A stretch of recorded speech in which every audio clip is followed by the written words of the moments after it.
Hello, welcome to the Key Hire Solutions podcast for human capital for small businesses. My name is Corey Harlock. I am the principal creator of Key Hire Solutions. Welcome. Thank you for joining us. A lot of people ask me, what the heck is Key Hire? What is human capital? To put it really simply, we really do three things. We help small businesses between $5 million and $15 million. On the smallest work we do is upgrade leadership roles. In the middle, 60% of the work we do is developing new roles, leadership roles within a company, and acquiring the talent to fill them. And then on the broad spectrum, we do complete human capital planning. So current state, we're at $5 million. We want to get to 20. Here's what we need to look. Here's what we look like today. Here's what we need to look like at 20 million. We put together that action plan for you. How do we get there? And then we go out and execute on the plan. So brings us to our next topic. And by the way, while I remember this, as we're going through this, if anyone out there has any questions they would like to ask, please drop them in the comment box and we'll get to them after we speak with our guest today. Our guest is Joey Schlaffer. We worked with Joey over a year ago. We had worked with Russell at Marco Steel to develop and acquire a sales leader for him. He hadn't had a lot of success in the past and was kind of doing double duty, trying to run the team, run the business. There was a little stress and pressure there. We were in the middle of a pandemic. So we kind of pieced everything together and we were able to get into the market and find Joey to join this team. He's had a great deal of success, but what I really want to talk with him about, and I'm excited to talk to Joey about today, is how he was able to influence the business, affect Russell and his team, and improve the business. So let's bring him on here. Matt, can we bring on Joey? There he is. Hey, how you doing? Thanks for having me. Excited to be here. Thank you so much. I'm so happy to have you. So, you've been Marco Steel. You've been there for about a year now. Give us the highlights. June 1 will be 12 months. Been really successful. Happy here, doing great things. We've doubled the size of the sales team in the less than 12 months, coming up on 12 months, and have projected, hopefully, fingers crossed, somewhere between 20 and 25% year over growth for us. That would be really, really fantastic, and a next building block to sort of keep growing from there. So, have really, really enjoyed my time. So cool. It's always so good to hear, and it's always good to reconnect with people we've worked with and the businesses we've worked with, and I'm happy to hear you're doing so well. Maddie, what's our first question? There we go. So, we always talk about this ownership mindset, right? Sometimes owners, and what we've discovered through these conversations, is it takes a lot of humility from an owner to kind of get out of the way and let someone who's coming in with a wealth of experience, sometimes more experience and knowledge on the role than they might have themselves. They have to really back off and let people execute. So, in the past, what are some of the things that you've experienced prior to Marco that have kind of limited your ability to be successful or scale a business? One of the big things, Right. No, and one of the big things, and one of the things you learn from, or I've learned from, is, you deal with an owner or a leader who's successful. They've built a successful company. They have a reason to have you, and they have a particular way they've done things to reach that state. And I come in, or someone else may come in that has a different skill set or different experiences that could maybe grow or expand or build there, and they push back on, that's not how we've done it, or we're not comfortable with that, or maybe that's not a project that's in line with what we've historically done. And so instead of getting frustrated and sort of like, you brought me in here for a reason, and banging my head against the wall and sort of pushing harder, taking that project and maybe scaling it back to a smaller size or to a different scale to then show where that win can be had and the profitability of it and why it's beneficial.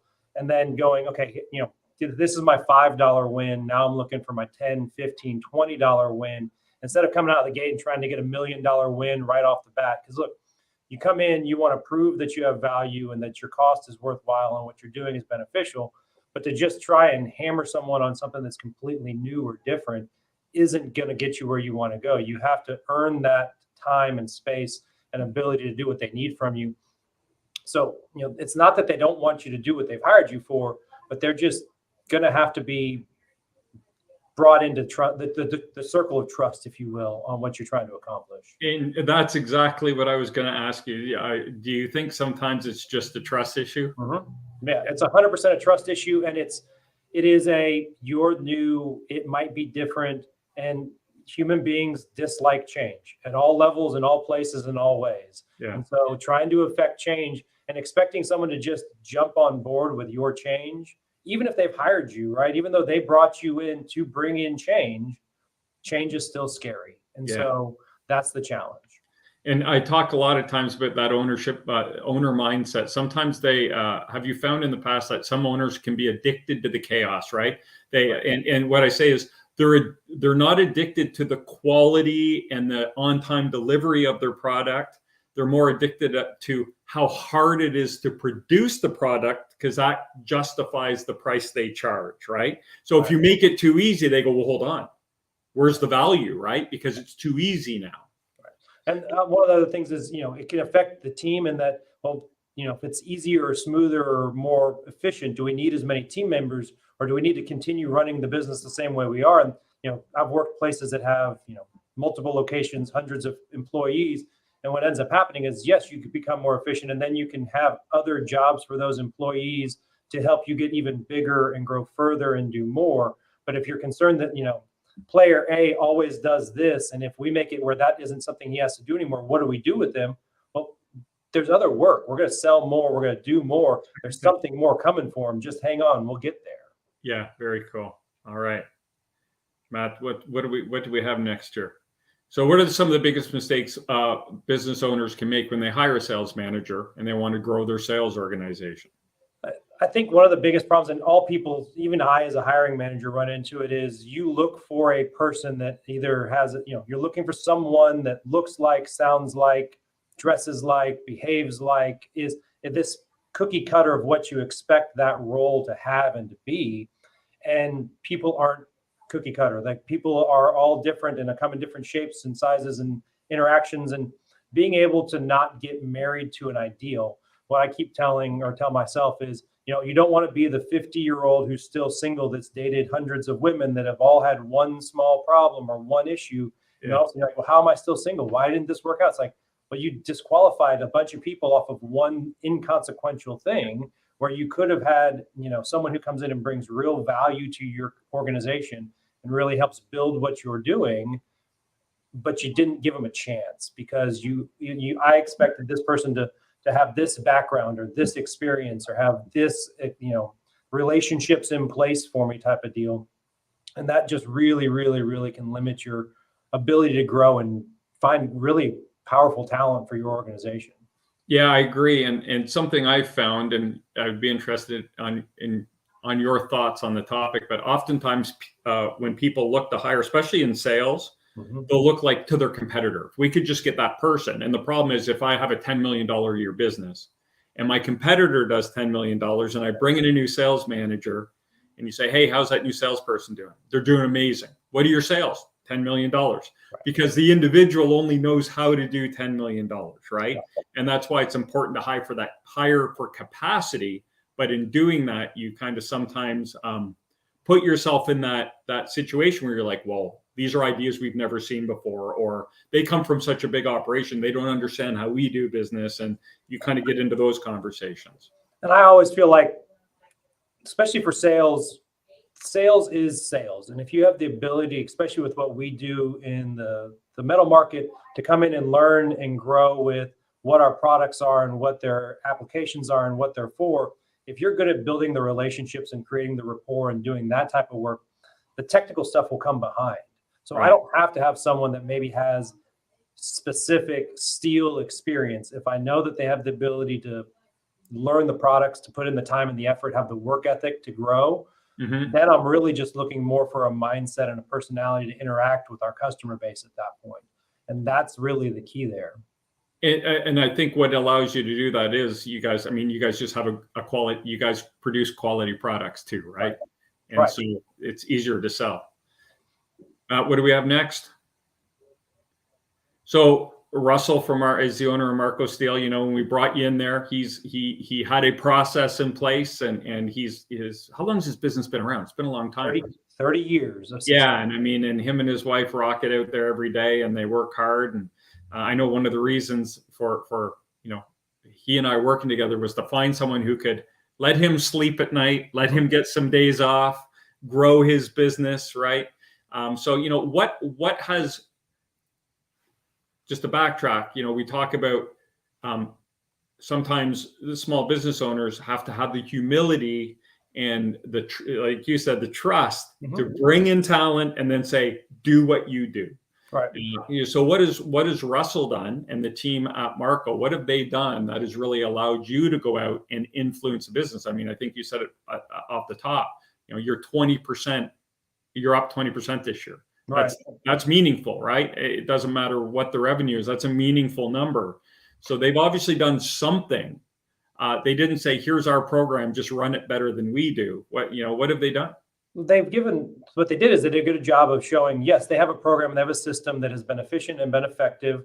They also have a mission goal and sort of the parameters of sort of the field of operation, the parameters of where we want to go, what we're trying to accomplish, but then created an environment where comfortable to try new things, try different marketing or different sales strategies without fear of failure, which I think is a hard thing in our day and age. Is everyone wants to come in and only win, when that's just not realistic. It's not something that's going to happen. There's going to be setbacks. There's going to be things that didn't work out. There's going to be things that we expected to go one direction and then get into it. And it's like, well, that's not working the way we thought it was going to.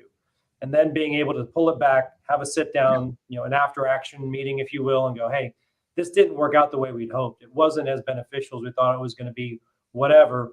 And then change direction, change tack, and keep going without an immediate fear of, pulling the reins all the way back or cutting off the ability to go try new things, or the desire to keep growing and, getting scared of, the fear of wanting to protect the castle more than wanting to conquer. It's something that people can get tied up with. And at this point, we're not just protecting the castle. We're here to go out and conquer and try and take new business and get into new markets. And that mindset and living in that mindset is really beneficial.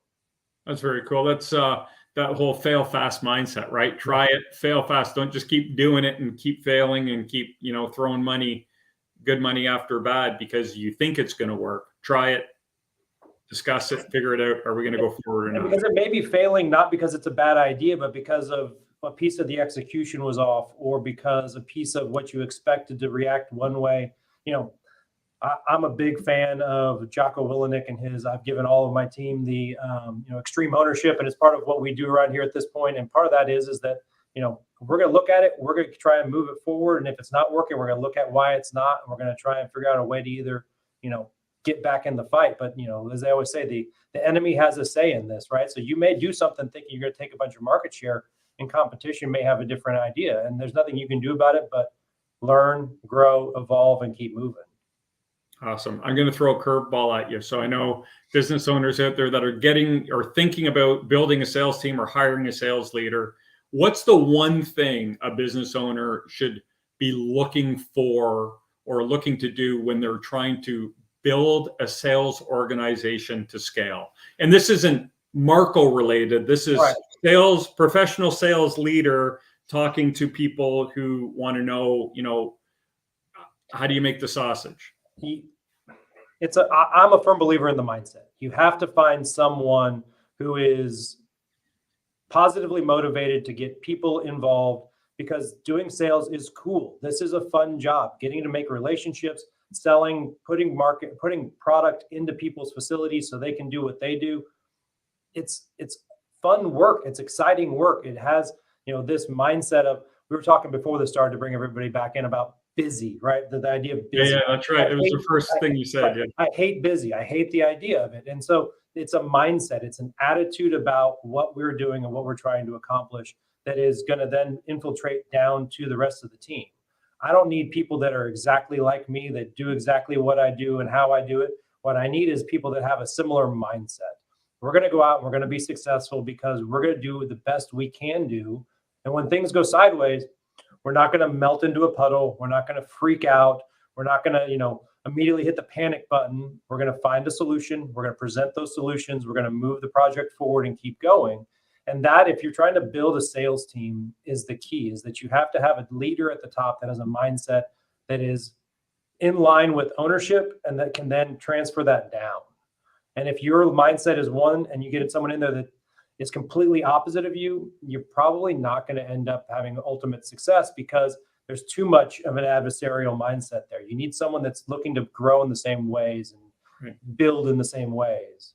How important are complementary skills, or, I don't want to use the word mindset, but attitudes, right? So you might not be too oriented in one direction, but hiring someone who has that vision so you can see the whole picture. And I don't ever hire or want someone that's a yes person for me. Like if I put out an idea of, hey, I'm thinking that we should try this. What's the room think on that? What's the team's ideas on how we can try and accomplish that?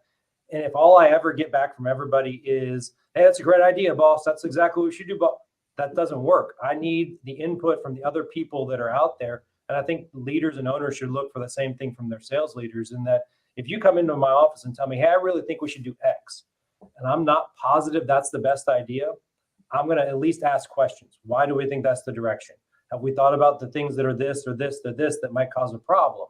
And if you've come across all those and you have all those, your thoughts in line, okay, you might win me over. We might move that direction, but it doesn't have to just be an immediate, orders and off we march. And, there needs to be an understanding of why we're trying to accomplish it, how we're going to get there, and what the end goal is of the mission here. There has to be a further goal than just sort of, we want to get out in front and talk to our customers right now. Very cool. What's the point? Yeah. Awesome. Well, hey man, give us a plug on Marco Steel. Let us know what you do, what you're up to. So we're South Houston, just by Hobby Airport. Marco Specialty Steel, 30 years in business. We're focused on bar grading, expanded metal, wire mesh, perforated metals. Have a new Trump punch machine to punch specialty metal or special patterns. And we are here to sort of service the marketplace for architectural, refineries, petrochemical, all of those marketplaces. We're sort of, I always say the best part about us is we can sell to everybody. The hardest part about what we have is we can sell it to everybody. So finding those right customers, building those good relationships, that's always our challenge. But we're really having a good time right here. It's awesome. You guys do awesome work. It's been so good to catch up with you again. Thanks so much for your time. Thanks, Corey. I really appreciate it. And me too. We'll talk soon. Okay, there it is, Joey Schlaffer. Cool. Maddie, did we end up with any questions? And while we're pulling up the questions, I will let people know too, hiring is a, hey, thank you, Amanda. Appreciate that. Hiring is on everyone's mind right now. Hiring bad people is expensive. Hiring anyone right now is a challenge. So we do have a free resource that we're available on our website. We'll get to that at the end. I just wanted to let you know, hang in there with us and we'll post that information for you. But Maddie, how important is industry specific in your experience? Industry specific experience, in my opinion. Great question. So it depends what role you're looking for and what industry you're in. So if you were looking to build a sales team and you were looking to hire a sales leader who is really leading and building and directing a team, industry experience, it would not, direct industry experience wouldn't be as important because they're really shaping and molding the people below them who you would hope would have the industry experience. But then we get into a whole different mindset or situation. So if you have an amazing training program, if you have time to hire someone and the money to invest in them, to get them up and running, and knowing that it's going to take 12, 18, 24 months before you get a return on that investment, industry experience doesn't mean anything because that's what your training program is going to do. That's where you hire for people that are hungry. You hire to what we would call your avatar, and you find the right person and give them the skills, right? Hire for attitude, train for skills, old adage. If you don't have the time to train or the money to train and you're looking for immediate impact, then industry experience means a whole lot, because you need someone who can walk in and kind of say, hey, get out of the way. You're standing in front of my phone. I got calls to make. But the differentiating factor is the first person who will come in and learn the ropes and be trained and discover the market, and you're going to invest in them initially, is going to be, they're not going to ask for as high a salary. They're going to be a cheaper person to hire. If you go out and get industry experience, you pay for experience. Experience has value, and salespeople often won't leave at one job to go to another job for the same or less money. So if you looked at it though, and if you were to chart it, the person you hire that's more affordable, we'll say, but you have to invest dollars in them, your price for that person is going to go up. And if they don't work out after 6, 12 months, it's a lost leader. You've invested that money and it's gone. If you hire someone with experience, they're going to come in, but if they're good and you've hired the right person, if you've hired right the first time, that sticker shock is going to go down, because they're going to start rolling, they're going to start bringing money in, and the revenue they generate will offset what you're paying them, and they'll actually be a less expensive resource. So it's initial investment. If your training program's good and you're investing in the right things over the next 2, 3, 4 years, you'll recoup that cost too. The mistake I think people make is, well, we can train them. They say we need someone to have impact. They interview someone they really like and then talk themselves into this. Well, we can train them, but they don't even have time to do their own job. But we're going to train this new person. We throw them in the deep end. 1 out of 100 times they swim, and we think, well, we just need to hire more people like that. And finding those people requires a crystal ball. And unfortunately, Key Hire Solutions, we don't own a crystal ball. It's tricky. What's next, Matt? Do you have tips on effective scaling without compromising quality? Yeah, process. We talked earlier about the addicted to chaos mentality of some small business owners, where they are more addicted to how hard it is to create their product than they're addicted to quality and on-time delivery. So you can scale, but you have to have, without compromising quality, but you do that through process improvements.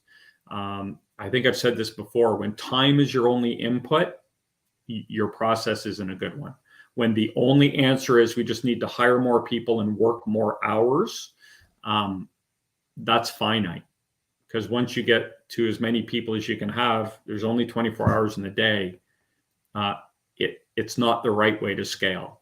But if you're going to bring in a leader, so if we were looking at operations, we want to bring in an operational leader who understands lean management, then they could look at your organization, lean out the processes, and create a process that enables you to produce more with fewer, or I guess more inputs, but less required, right?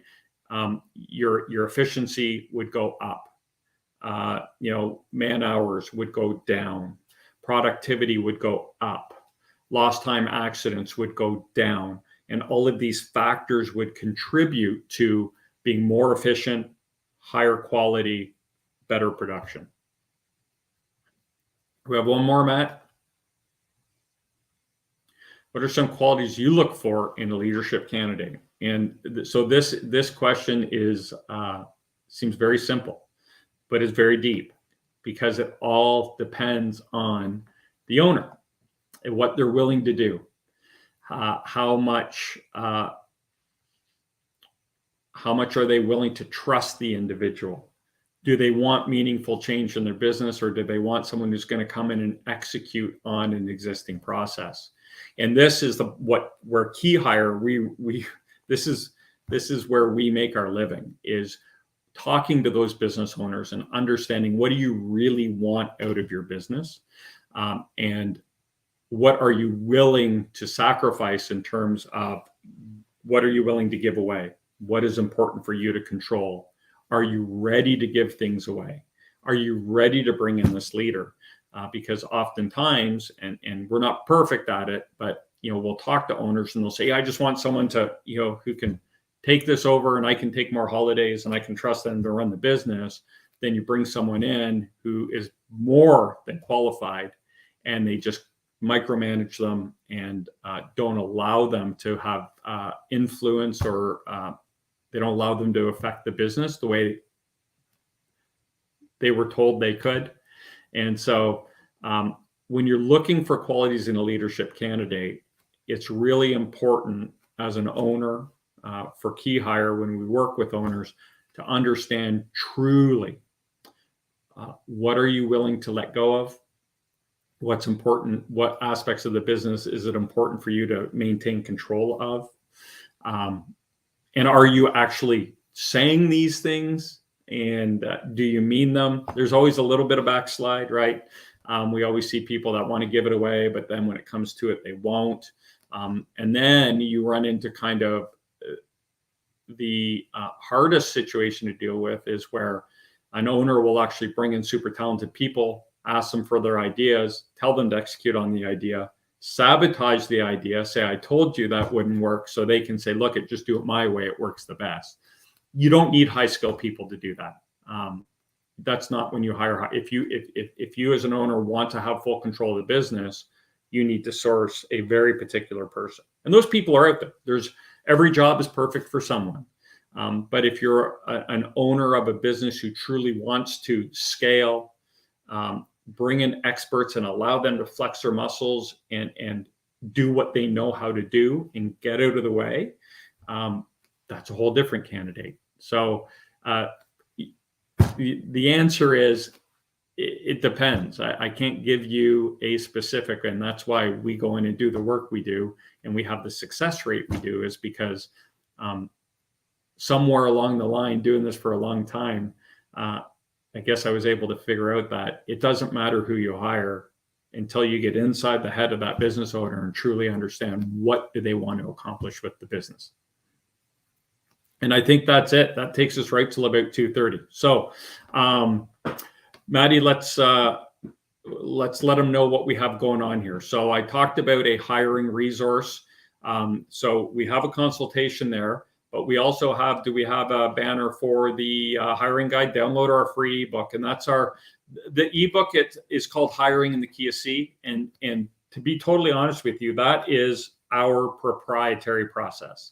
And this ebook will give you step by step by step exactly how to build an engagement process to engage candidates, an interview process, and a hiring process. They're all different. They all need to be built out separately. And I think right now, Matt, if you order that, we're throwing in the live presentation that we did, right? And you also get a free consultation with that. So we'll kind of send you a note to say, hey, when you're done reading this ebook, hit this button and you can talk to us and we can answer any questions you might have on that. We also have a YouTube channel where this is going to be going up. We have our LinkedIn page. There's our YouTube channel. We have our LinkedIn Key Hire Solutions page. Follow us on LinkedIn. This is where we put up all of our information and keep everyone up to speed with what we're doing. Did I miss anything, Matt?